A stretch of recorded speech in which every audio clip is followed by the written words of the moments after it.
السلام علیکم جی۔ آج ہم بات کریں گے سورہ الانعام پہ۔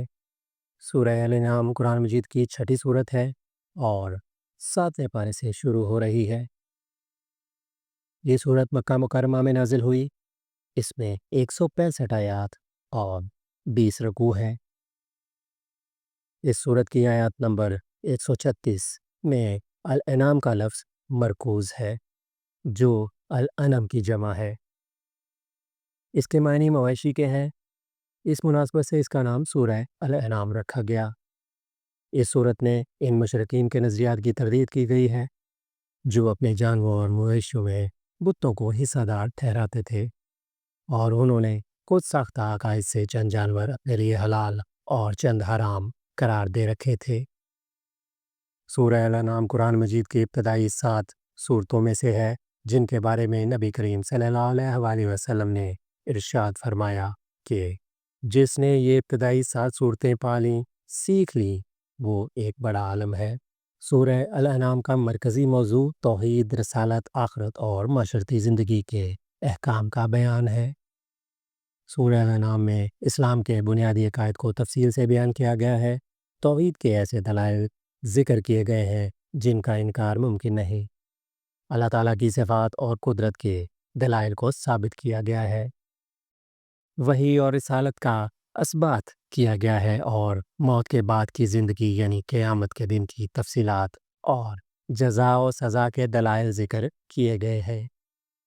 اسلام کے بنیادی عقائد پر کفار و مشرکین کے اعتراضات ذکر کر کے ان کے جوابات احسن انداز میں دیے گئے ہیں۔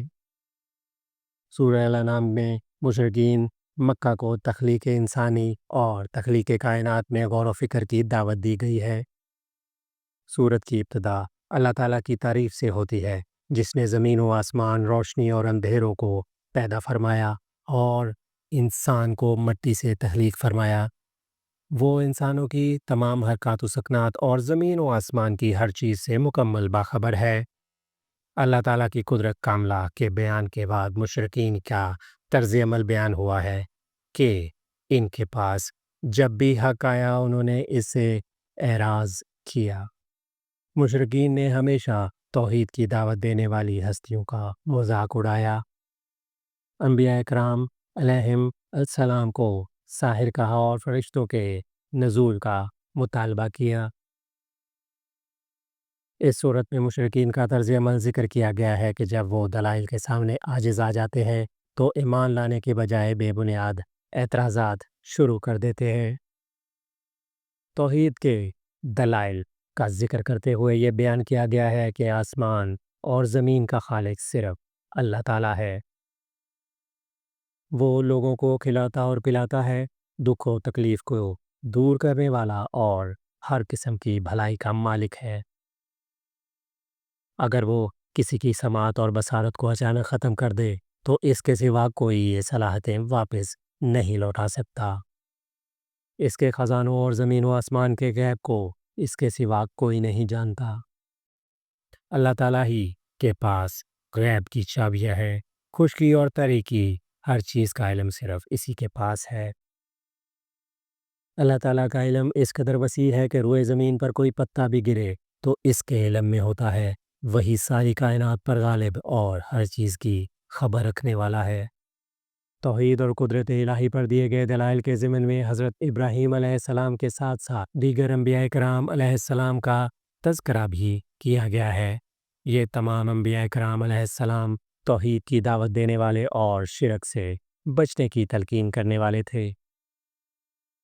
سورہ الانعام میں نبی کریم صلی اللہ علیہ وآلہ وسلم کو مخاطب کر کے یہ کہا گیا ہے کہ آپ صلی اللہ علیہ وآلہ وسلم وحی الہی کی پیروی کریں اور مشرکین سے اعراض برتیں۔ اللہ تعالیٰ نے آپ صلی اللہ علیہ وآلہ وسلم کو ان مشرکین پر نگہبان یا محافظ بنا کر نہیں بھیجا۔ یہ اپنے عقائد باطلہ پر جمے ہوئے ہیں۔ اگر ان کے مطالبے پر فرشتے نازل کر دیے جائیں اور ہر چیز ان کے سامنے اللہ تعالیٰ کی وحدانیت کی گواہی دے، یہاں تک کہ مردے ان سے کلام کریں، تب بھی یہ ایمان نہیں لائیں گے۔ جب یہ اللہ تعالیٰ کے پاس جمع ہوں گے تو انہیں اپنی ہر دھرمی کا انجام پتہ چل جائے گا۔ توحید باری تعالیٰ کے دلائل کے بعد حلال و حرام کے مسائل بیان کیے گئے ہیں اور مشرکین کے خود ساختہ اصولوں کی نفی کی گئی ہے۔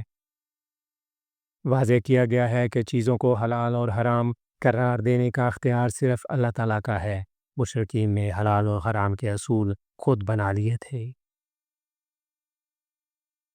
کہ فلاں فلاں جانور صرف ان کے مردوں کے لیے حلال اور عورتوں کے لیے حرام ہے۔ کچھ نے چوپایوں پر سواری کو حرام قرار دے دیا تھا اور کچھ نے چوپایوں کو بتوں کے نام پر وقف کر دیا تھا۔ وہ انہیں ذبح کرتے وقت یا ان پر سوار ہوتے وقت اپنے بتوں کا نام لیتے تھے۔